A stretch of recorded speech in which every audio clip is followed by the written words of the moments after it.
ಕಾಂಗ್ರೆಸ್ ವಿರುದ್ಧ ಆರ್ ಅಶೋಕ್ ವಾಗ್ದಾಳಿ ನಡೆಸಿದ್ದಾರೆ. ಲೋಕಸಭೆ ಚುನಾವಣೆ ಅಕ್ರಮ ನಡೆದಿದೆ ಎಂಬ ಕಾಂಗ್ರೆಸ್ ನಾಯಕರ ಆರೋಪಕ್ಕೆ ತಿರುಗೇಟು ಕೊಟ್ಟಿರುವಂತಹ ಅಶೋಕ್, ವಿಧಾನಸಭೆ ಚುನಾವಣೆಯಲ್ಲಿ ಅವರು 136 ಸ್ಥಾನವನ್ನ ಹೇಗೆ ಗೆದ್ರು ಅಂತ ಪ್ರಶ್ನಿಸಿದ ಆರ್ ಅಶೋಕ್, ಕೈ ನಾಯಕರ ಆರೋಪಕ್ಕೆ ಕೌಂಟರ್ ಕೊಟ್ರು. ಏನ್ ಹೇಳಿದ್ರು ಅಂತ ನೋಡೋಣ ಬನ್ನಿ.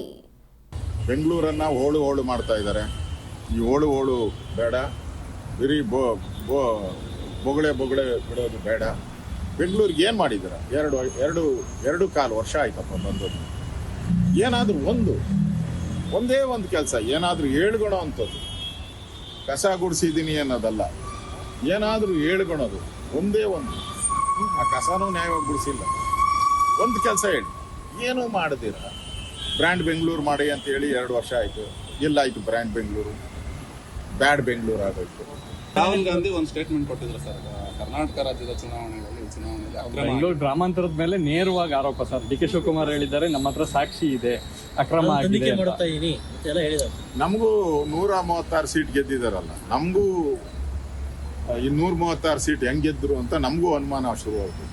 ಬಳ್ಳಾರಿ ಏನಾದ್ರು ವಾಲ್ಮೀಕಿ ಅಲ್ಲ, 136 ಸೀಟ್ MLA ಗೆದ್ದಿದ್ದಾರಲ್ಲ, ಇದೇ ನಮ್ಗೆ ಅನುಮಾನ. ಹೆಂಗ್ ಗೆದ್ರು ಇವರು? ಅವ್ರ ಯೋಗ್ಯತೆಗೆ ಅಷ್ಟು ಗೆಲ್ಲಕ್ಕೆ ಸಾಧ್ಯನೇ ಇಲ್ಲ. ಇವರು ಏನೋ ಬೋಗಸ್ ಮಾಡಿದ್ದಾರೆ ಅಂತ ನಮಗೂ ಅನಿಸ್ತೈತೆ. ಹಂಗಾರೆ ರೀಎಲೆಕ್ಷನ್ ಮಾಡ್ತೀರಾ?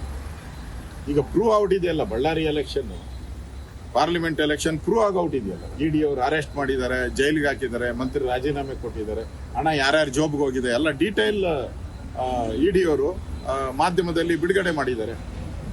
ಅಲ್ಲಿ ಅಕ್ರಮ ಆಗಿಲ್ವ? ಹಂಗಾರೆ ನಿಮ್ಮ ಹತ್ರ ಏನು ಅಕ್ರಮ ಆಗಿದೆ ಅನ್ನೋದಕ್ಕೆ ನೀವು ಅರ್ಜಿ ಸಲ್ಲಿಸೋಕ್ಕೆ 45 ದಿನ ಟೈಮ್ ಇದ್ದೇ ಇರ್ತೈತಲ್ಲ, 90 ಡೇಸ್, 90 ದಿನ ಟೈಮ್ ಇರ್ತೈತಲ್ಲ. ಯಾಕೆ ಅರ್ಜಿ ಸಲ್ಲಿಸಲಿಲ್ಲ ಕೋರ್ಟ್ಗೆ? ನ್ಯಾಯಸ್ಥಾನದ ಮೇಲೆ ಗೌರವ ಇದ್ದಿದ್ರೆ ನೀವು ಅರ್ಜಿ ಅಲ್ಲಾಗಲ್ಲ, ಯಾಕಂದ್ರೆ ಅಲ್ಲಿ ಚೀಮಾರಿ ಹಾಕ್ತಾರೆ ಇವರಿಗೆ. ಅದಕ್ಕೆ ಆದಿ ಬೀದಿಗಳಲ್ಲಿ ರಂಪ ಮಾಡಿ ಚುನಾವಣಾ ಆಯೋಗ ಸರಿ ಇಲ್ಲ, CBI ಸರಿ ಇಲ್ಲ, ED ಸರಿ ಇಲ್ಲ, ಕೊನೆಗೆ ದೇಶನೇ ಸರಿ ಇಲ್ಲ ಅನ್ನೋ ಮಟ್ಟಿಗೆ ಈ ಕಾಂಗ್ರೆಸ್ ಅವರು ಬರ್ತಾರೆ. ಮತ್ತೆ ಪಾಕಿಸ್ತಾನದ ಪುಲ್ವಾಮಾ ಆದಾಗೂ ಕೂಡ ಸಾಕ್ಷಿ ಕೇಳಿದ್ರು ಇವರು. ಸೈನಿಕರು ಎಷ್ಟು ವಿಮಾನ ಹೊಡೆದಾಕಿದ್ದಾರೆ, ಎಷ್ಟು ಟೆರರಿಸ್ಟ್ ಹೊಡೆದಾಕಿದ್ದಾರೆ, ಇದನ್ನ ಸಾಕ್ಷಿ ಕೇಳ್ತಾ ಇದ್ದಾರೆ. ಅಂದ್ರೆ ಇವ್ರಿಗೆ ತಪ್ಪು ಹುಡುಕುವಂಥದ್ದೇ, ತಪ್ಪು ಹುಡುಕಿ ಇಲ್ಲದೆ ಇರೋಂಥ ತಪ್ಪನ್ನು ಹುಡುಕಿ ಸುದ್ದಿ ಮಾಡಕ್ಕೋಸ್ಕರ ಇರುವಂತ ಸಂಸ್ಥೆ. ಕಾಂಗ್ರೆಸ್ಗೆ ಈ ದೇಶದಲ್ಲಿ ಭವಿಷ್ಯ ಇಲ್ಲ ಅಂತ ಅರ್ಥ ಆಗಿ ಅವರು